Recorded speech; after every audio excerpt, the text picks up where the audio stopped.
പത്തനംതിട്ട ജില്ലയിലെ കോഴഞ്ചേരി താലൂക്കിൽ സ്ഥിതി ചെയ്യുന്ന പ്രസിദ്ധമായ ക്ഷേത്രമാണ് മലയാലപ്പുഴ ശ്രീ ഭഗവതി ക്ഷേത്രം. പത്തനംതിട്ട നഗരഹൃദയത്തിൽ നിന്ന് 7 കിലോമീറ്റർ മാത്രം അകലെയാണ് ക്ഷേത്രം.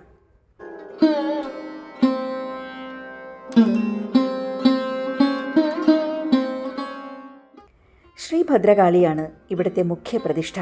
ഉത്തര തിരുവിതാംകൂറിലുള്ള ഭക്തന്മാരായ 2 പേർ കൊല്ലൂർ മൂകാംബിക ക്ഷേത്രത്തിൽ പോയി ഭജനമിരുന്നു. അവരുടെ സന്തത സഹചാരിയായിരുന്നു ഒരു ഭഗവതി വിഗ്രഹം. ദീർഘകാലത്തെ ഭജനയ്ക്ക് ശേഷം നിങ്ങളുടെ കൈവശമുള്ള ദേവീരൂപത്തിൽ എൻ്റെ സാന്നിധ്യം എപ്പോഴുമുണ്ടാകും എന്ന് അവർക്ക് മൂകാംബികാദേവിയുടെ അരുളപ്പാടുണ്ടായി. ആ ഭക്തർ ക്ഷേത്ര ദർശനവും തീർത്ഥാടനവുമായി സഞ്ചരിച്ചു. കാലം കടന്നുപോയി. പ്രായാധിക്യം കാരണം അവർക്ക് മൂകാംബിക ക്ഷേത്രത്തിലേക്ക് യാത്ര ചെയ്യാൻ പറ്റാതെ വന്നപ്പോൾ മൂകാംബികാദേവി അവർക്ക് സ്വപ്നത്തിൽ ദർശനം നൽകി. തന്നെ പ്രതിഷ്ഠിക്കാൻ പറ്റിയ സ്ഥലം മലയാലപ്പുഴയാണെന്നും അവിടെ എത്തി തന്നെ ദർശിക്കുന്ന ഭക്തരുടെ ആഗ്രഹങ്ങൾ സാധിപ്പിച്ചു നൽകാമെന്നും ദുഃഖനിവർത്തി വരുത്താമെന്നും അനുഗ്രഹിച്ചത്രേ. തുടർന്ന് ആ ഭക്തർ മലയാലപ്പുഴയിലെത്തി ഭഗവതിയുടെ പ്രതിഷ്ഠ നടത്തി. എന്നാൽ മലയാലപ്പുഴയിൽ എത്തിച്ചേർന്ന സമയം രാത്രിയായതിനാൽ മൂകാംബികാദേവി കാളീഭാവത്തിലേക്ക് മാറിയിരുന്നു. അങ്ങനെയാണ് ഇന്ന് കാണുന്ന ഭഗവതി പ്രതിഷ്ഠ നടന്നത് എന്നാണ് ഐതിഹ്യം. കാളി സങ്കല്പമാണ് പ്രധാനമെങ്കിലും കൊല്ലൂർ മൂകാംബിക ക്ഷേത്രത്തിലെ പോലെ മഹാകാളി, മഹാലക്ഷ്മി, മഹാസരസ്വതി എന്നീ 3 ചൈതന്യങ്ങളുടെ ഐക്യരൂപമാണ് മലയാലപ്പുഴ അമ്മ എന്നാണ് വിശ്വാസം.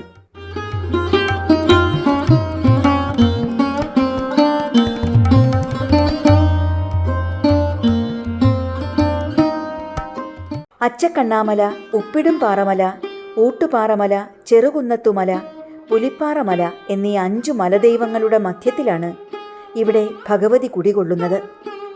അതിനാൽ 5 മലകളുടെ ഭഗവതിയായും മലയാലപ്പുഴ അമ്മയെ ഭക്തർ കാണുന്നു.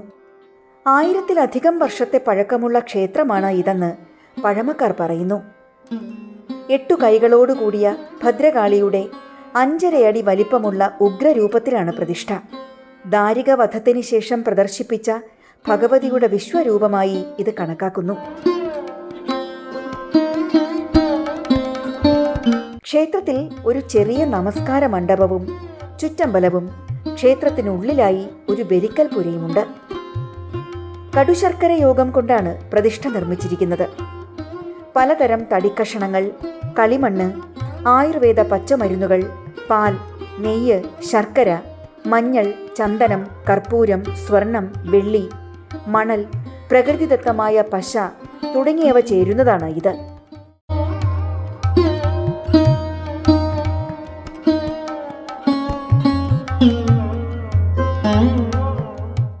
കേരളീയ ശൈലിയിലാണ് ക്ഷേത്രത്തിന്റെ നിർമ്മാണം. ദ്രാവിഡ ക്ഷേത്രങ്ങളിലെ പ്രത്യേകതയായ പൊങ്കാല ഉത്സവം ഇവിടെയും പ്രധാനമാണ്. പത്തനംതിട്ട ജില്ലയിലെ വലഞ്ചുഴിയമ്മ, താഴൂരമ്മ, കടമ്പനിട്ട കാവിലമ്മ എന്നീ ഭഗവതിമാരുടെ ജ്യേഷ്ഠ സഹോദരീ സങ്കല്പത്തിൽ വിശ്വാസികൾ മലയാലപ്പുഴ ഭഗവതിയെ ആരാധിക്കുന്നു.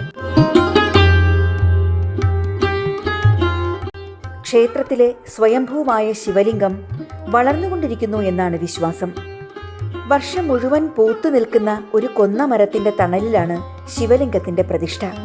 ശ്രീപാർവതിയുടെ മടിയിലിരിക്കുന്ന രൂപത്തിലുള്ള ബാലഗണപതി ഇവിടെ പ്രതിഷ്ഠിക്കപ്പെട്ടിരിക്കുന്നു. ക്ഷേത്രത്തിൽ പ്രത്യേക മുഹൂർത്തി പ്രതിഷ്ഠയുണ്ട്. ഇവിടെയാണ് കോഴിയെ സമർപ്പിക്കുന്നത്. ദൃഷ്ടിദോഷം, വിളിദോഷം തുടങ്ങിയ ആഭിചാര ദോഷങ്ങളെല്ലാം കോഴിയെ നടക്കി വയ്ക്കുന്നതിലൂടെ മാറുമെന്നാണ് സങ്കല്പം. രക്തപുഷ്പാഞ്ജലി, തോണിയരി പായസം, കോഴിയെ നടക്കി വയ്ക്കൽ, ചുവന്ന പട്ട് സമർപ്പണം, മഞ്ഞൾ അഭിഷേകം, നെയ്വിളക്ക്, നിറപറ തുടങ്ങിയവയാണ് പ്രധാന വഴിപാടുകൾ.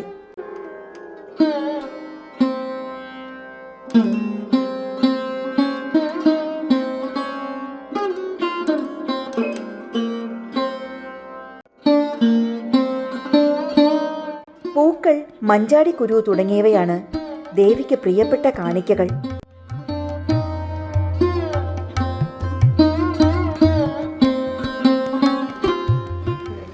നാരായണൻ, ഞാൻ ശശികോട്ടം നയർ ഇതെൻ്റെ വൈഫ്.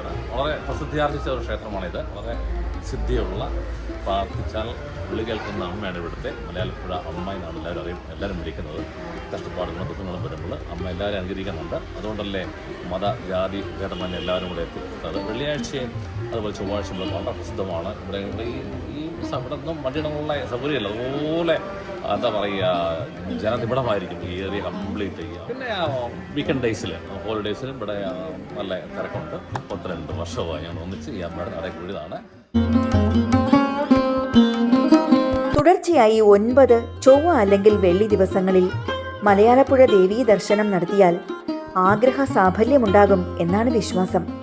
ചൊവ്വ, വെള്ളി, പൗർണമി, അമാവാസി, മലയാള മാസം 1-ാം തീയതി, നവരാത്രി എന്നീ ദിനങ്ങളൊക്കെ ഇവിടെ പ്രധാനമാണ്.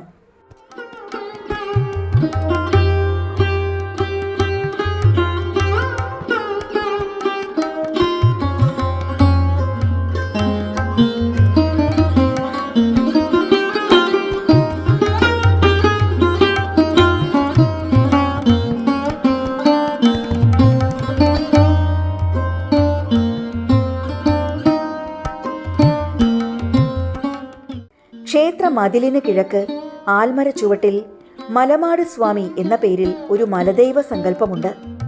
വെറ്റില, അടയ്ക്ക, പുകയില എന്നിവയാണ് ഇവിടുത്തെ വഴിപാട്. ക്ഷേത്രത്തിലെ വാർഷികോത്സവം കുംഭമാസത്തിലെ തിരുവാതിര നക്ഷത്രത്തിൽ ആരംഭിക്കുന്നു. 11-ാം ദിവസം ആറാട്ടോടുകൂടി അവസാനിക്കും. രാവിലെ 5 മണി മുതൽ ഉച്ചയ്ക്ക് 1 മണി വരെയും വൈകുന്നേരം 5 മണി മുതൽ രാത്രി 8 മണി വരെയുമാണ് ദർശന സമയം.